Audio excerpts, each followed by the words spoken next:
দয়াময় পরম দয়ালু আল্লাহর নামে।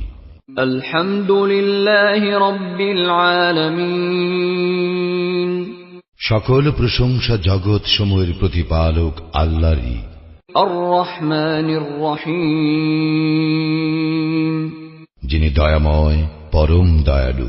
মালিক ইয়াউমিদ্দিন। কর্মফল দিবসের মালিক। ইয়্যাকা না'বুদু ওয়া ইয়্যাকা নাস্তাঈন।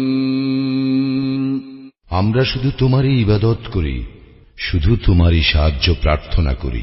ইহদিনাস সিরাতাল মুস্তাকিম। আমাদেরকে সরল পথ প্রদর্শন করো। সিরাতাল্লাযীনা আন'আমতা আলাইহিম গায়রিল মাগদুবি আলাইহিম ওয়ালাদ-দাল্লিন।